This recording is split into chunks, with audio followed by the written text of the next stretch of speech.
Hi folks, I'm getting ready for somebody to come and try to do a small roof repair on this leaky thing up here. Found a company on Facebook of all places that's kind of local, and they were trying to get new customers, and they said they would do a small roof repair to get new customers. I went, and for free. And I went, my husband told me that, and I said, huh? Who does anything for free? Are you kidding me? Hopefully they know what they're doing. But they're trying to grow their business and trying to get new customers. And, you know, I may need a new roof one of these days. So, anyway, so that's what I'm waiting for. But I wanted to come back here. It's no political anything, nothing about chickens, nothing really about homesteading other than health for preparedness in this video. But I had mentioned I had tests at a new doctor. And I prefer female doctors. She's a DO. And she's fairly young. I don't know, hard to tell how old she is actually. And yeah, she's a little chunky, but you know, I'm not taking diet advice from her. But this has to do with, I finally saw those readings and I thought, well, maybe I better go back and let me just talk about these with her and see if it's a nothing burger. And basically it was a nothing burger. My vitamin D level's too high. I said, well, I eat a lot of grass-fed beef, and grass-fed beef is extra high in vitamin D, and I'm outside a lot, and so it's probably my supplement needs to be backed off because I get a lot of natural vitamin D in my food and in the sun. She said, oh, I said, so that's not worrying me. She agreed with that. That's not a big deal. Just back off on it. And the other thing was the CO2 levels were like 2 points too high.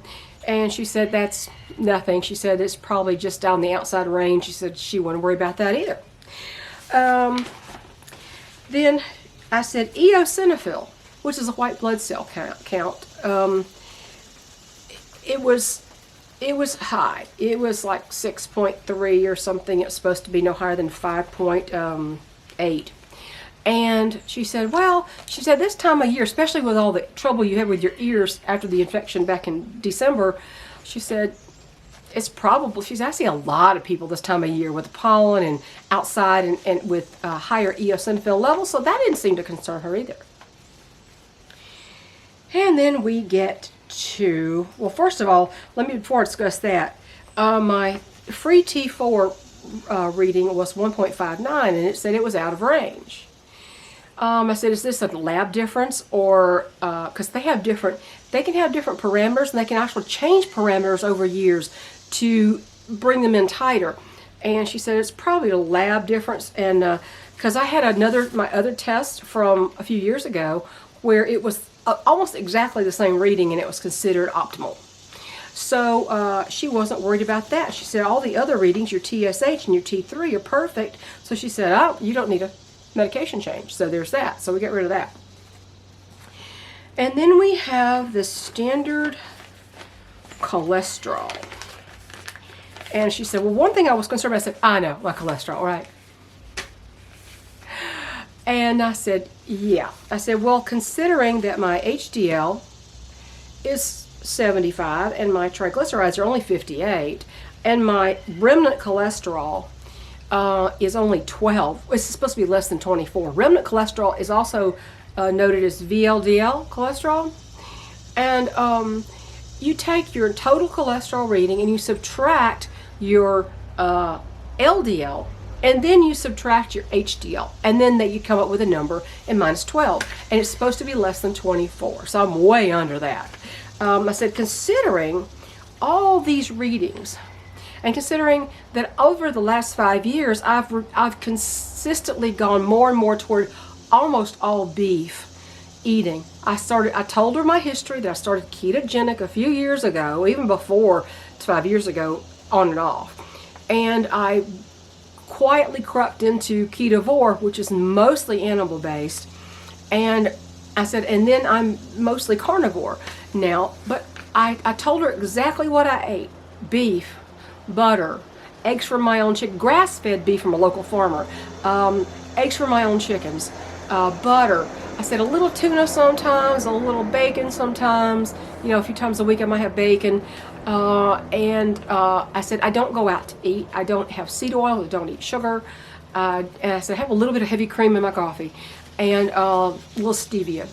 And I said, considering the way I eat, my total cholesterol, which they say is 320, I said, I'm not worried about that. I said, if I ate the standard American garbage diet, I might have reason to be concerned that my cholesterol was that high. My cholesterol was over 200.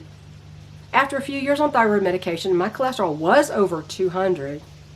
Eating a lot of carbs and vegetables and fruits and grains, my cholesterol was still over 200.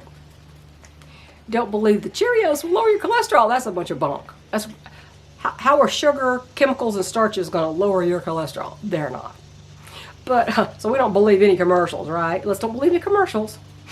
And I said I began eating this way on the advice of another doctor that would still be my doctor, but she died unexpectedly at the beginning of COVID. I don't know if that was the problem. I never got an answer about that, but she died suddenly. And I had gotten hold of her message. She advised me to eat this way.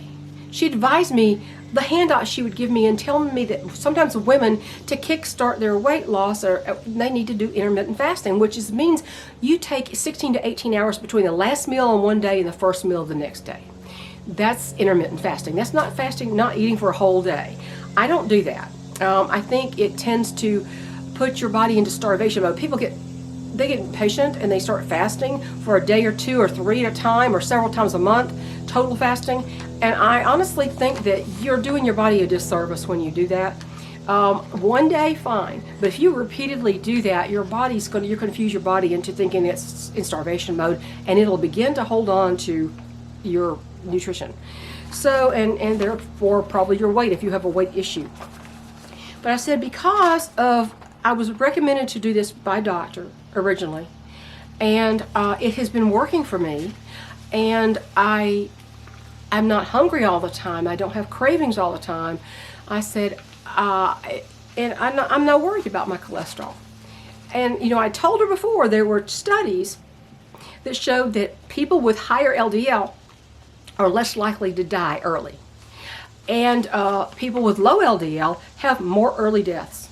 So, and she'd asked me about the study. I said, well, I'll find it. Well, I gave her an entire sheet of study after study published in medical journals, and as well as many YouTube video clips from Dr. Paul Mason, Dr. Ken Berry, Dr. Sean Baker, Dr. Anthony Chafee, Dr. I think it's Eric, I don't know if I put Eric Westman in there, but it was doctor after doctor about the lies about statins and all that kind of stuff.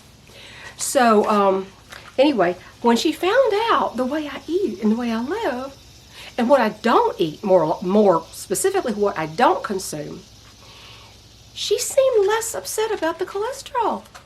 So she's not entirely unreasonable, and that gave me I decided when I went in there, because I have had some cantankerous doctors in the past, and this was a new person, so I wasn't sure. The first meeting I wasn't that impressed, but then again, it's a first meeting. It's like when you watch when you binge watch a series and you don't know anything about it, and you start watching it and you're going, that first episode, they're setting up stuff, and I don't know what to think about that yet. So I need to watch the second one to see if I really want to keep watching it. It's kind of like that. She wasn't mean or rude or anything the first one. She just didn't know me and I didn't know her. And now I think maybe she's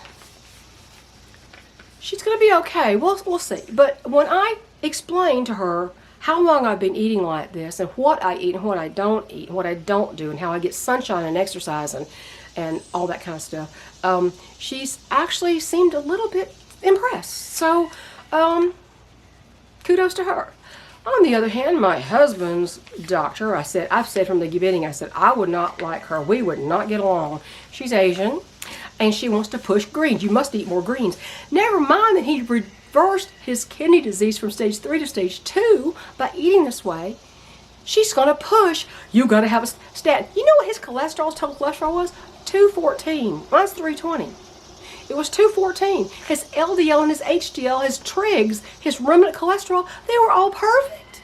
And this woman's going, well, you need to eat more greens and less red meat. It's like, lady, get with the program, please. And she's bossy and cantankerous, And I would not get along with someone like that. Because in the end, who owns your body? The doctor doesn't, the government doesn't. This is your body. You are the one who makes decisions for your own health. Now, hopefully you're making informed decisions, and informed by the people who don't have a dog in the fight. There's so many fraudulent studies, but even now, the American Heart Association and the American Diabetes Association have stated that cholesterol, dietary cholesterol, has no bearing on heart disease. Now, other dietary things certainly do, but dietary cholesterol, high cholesterol readings, really don't have anything to do with heart disease. So I thought I would update you on the second visit with this doctor and how she reacted to my test and what she said. So it seems like she's fine with everything, and I think once she got the whole picture about my lifestyle, what I eat and what I don't eat, I think she was okay with it. So, and I don't know what she thought. She could use the carnivore diet herself, let me say. So, anyway, that's all. I just want to do that really quick, and I got to go because this guy's on his way over here to try to fix the roof. I don't know what he's going to do. I don't know if it's going to work out. Who knows? But anyway, catch y'all later. Bye.